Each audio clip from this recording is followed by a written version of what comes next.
NDA మళ్లీ గెలిస్తే పాక్ ఆక్రమిత కశ్మీర్ పీఓకేను కైవశం చేసుకుంటాం. ఇది అమిత్ షా వ్యాఖ్య. గతంలో కూడా పాకిస్తాన్ ముల్తాన్లో క్రికెట్ మ్యాచ్ అయితే బీజేపీ నాయకుల వ్యాఖ్యానాలు చూశాం. ముల్తాన్లో మ్యాచ్ గెలవడం కాదు, ముల్తాన్నే గెలుచుకొని రావాలి అని. అలాగే బాలాకోట్ పుల్వామా ఘటనల తర్వాత Balakot strikes right into the Pakistan టెరిటరీలోకి వెళ్ళి సర్జికల్ స్ట్రైక్స్ ఏమో పాక్ ఆక్యుపైడ్ కాశ్మీర్ ఎదురాయి, కానీ బాలాకోట్ స్ట్రైక్స్ పాకిస్తాన్ భూభాగం ఎదురాయి. సో ఈ పరిణామాలన్నీ ఏం చెప్తున్నాయంటే అడపాదడపా పాక్ ఆక్రమిత కశ్మీర్ అంశాన్ని లేవనెత్తి నేషనల్ ప్రైడ్ జాతీయ భావాలను రగిలించి దానివల్ల రాజకీయ ప్రయోజనం పొందాలి అనేది లక్ష్యం కనబడుతుంది. లేకపోతే ఎన్నికల సమయంలో పీఓకేను ఎన్డీఏ గెలిస్తే పీఓకేను కైవశం చేసుకుంటాం. ఎన్డీఏ కొత్త గెలిచేది 2019లో గెలిచింది, 2014లో గెలిచింది. అంతకుముందంటే వాజ్పేయి నాయకత్వంలో ఎన్డీఏకు పూర్తి మెజారిటీ లేదు. బీజేపీ అది మిగతా మిత్రపక్షాలపై ఆధారపడినది. కానీ 2014 తర్వాత అయితే బీజేపీ సొంతగా మెజారిటీ ఉంది. అయినా పాక్ ఆక్రమిత కశ్మీర్ను తిరిగి కైవశం చేసుకోవడంలో భారతదేశంలో భిన్నాభిప్రాయం ఏం లేదు. ఒకవేళ నిజంగానే భారత ప్రభుత్వం తన ఏ రకమైన చర్యల ద్వారైనా పీఓకేను తిరిగి కైవశం చేసుకునే ప్రయత్నం చేస్తే భారతదేశంలో ఉన్న అన్ని రాజకీయ పార్టీలు సమర్థిస్తాయి. ఇందులో భిన్నాభిప్రాయం లేదు. ఎందుకంటే అది కశ్మీర్ విషయంలో అన్ని పార్టీలది ఒకే అభిప్రాయం. కశ్మీర్ భారతదేశంలో అంతర్భాగం. పాక్ ఆక్రమిత కాశ్మీర్ని ఎన్నడైనా పాకిస్తాన్ ఖాళీ చేయాల్సిందే. అందువల్ల ఎవరికీ అభ్యంతరం లేని అంశం. దేశ ప్రజలందరూ జేజేలు కొడతారు. నిజంగానే పీఓకేను కైవశం చేసుకుని ఉంటే 2024 ఎలక్షన్స్ ఒంటి చేతితో బీజేపీ గెలిచింది. ఎన్నికల్లో ప్రచార అస్త్రంగా ప్రయోగించడం కన్నా ఎన్నికలకు ముందే మరి ఆ పాక్ ఆక్రమిత కశ్మీర్ను భారతదేశంలో అంతర్భాగం చేసుకుని ఉంటే అయిపోయింది కదా. ఎవరద్దన్నారు మోడీకి? ఇంత పవర్ఫుల్ మ్యాండేట్ మోడీకి ఉండగా మరి పీఓకేని కైవశం చేసుకునేందుకు ఏ చర్యలు తీసుకున్నారో చెప్పండి. పోనీయండి, పాక్ ఆక్యుపైడ్ కాశ్మీర్ను ఎలా చేజిక్కించుకుంటారు? ఆ ప్లాన్ అయినా చెప్పారా? పోనీయండి, దేశ భద్రతకు సంబంధించిన ప్లాన్ అనుకుందాం.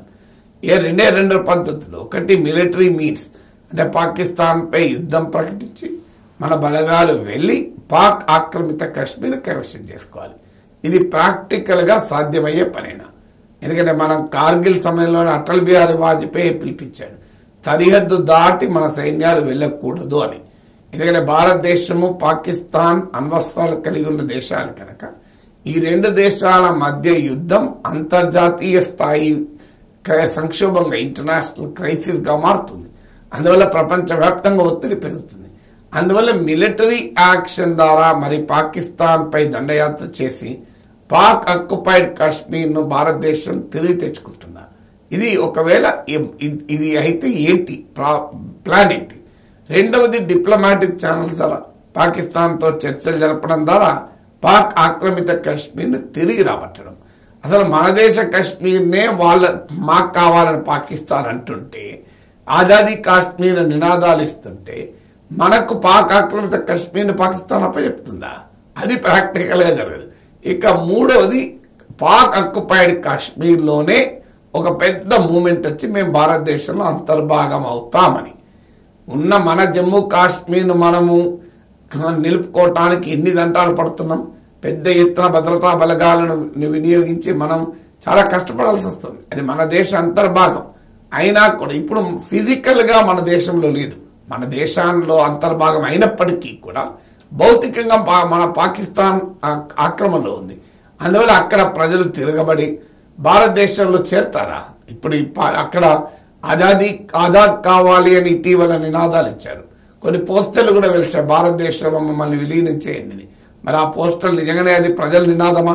అదొక పెద్ద ప్రజా ఉద్యమంగా మారి అది భారతదేశానికి అనుకూల ఉద్యమంగా మారుతుందా? ఇప్పటికైతే మరి ఇంతవరకు ఈ 10 ఏళ్ల ఎన్డీఏ పాలనలో పాక్ ఆక్యుపైడ్ కాశ్మీర్ పైన అడపాదడపా వ్యాఖ్యలు చేయడము, ఎన్నికల సమయంలో ఉపయోగించుకోవడం మినహా నిర్దిష్టంగా ఏ చర్య తీసుకున్నారో మోడీ ప్రభుత్వం భారత ప్రజలకు చెప్పాలి.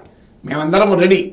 నిజంగా మోడీ గనక పాక్ ఆక్యుపైడ్ కశ్మీర్ను, పాక్ ఆక్రమిత కశ్మీర్ను గనక భారతదేశంలో కలిపి ఉంటే మోడీకి జేజేలు పలకడంలో నేను ముందుంటాను. ఎందుకంటే ఏ భారతీయుడైనా, ఏ దేశభక్తియుత భారతీయుడైనా ఇంతకన్నా కోరుకునేది ఏంటి? కానీ ఈ 10 ఏళ్లుగా ఏం చర్యలు తీసుకున్నారో భారత ప్రజలకు హోంమంత్రి వివరించారు కదా. మనంగా మేము ఈ చర్యలు తీసుకున్నాం పాక్ ఆక్యుపైడ్ కశ్మీర్ను మళ్ళీ కలుపుకోవడానికి. కేవలం ఎన్నికలు వచ్చినప్పుడల్లా పాక్ ఆక్రమిత కాశ్మీర్ను కలుపుకుంటామన్న స్టేట్మెంట్ ఇచ్చి ఓటర్లను కలుపుకోవడం తప్ప పీఓకేని కలుపుకోవడం కనబడడం లేదు.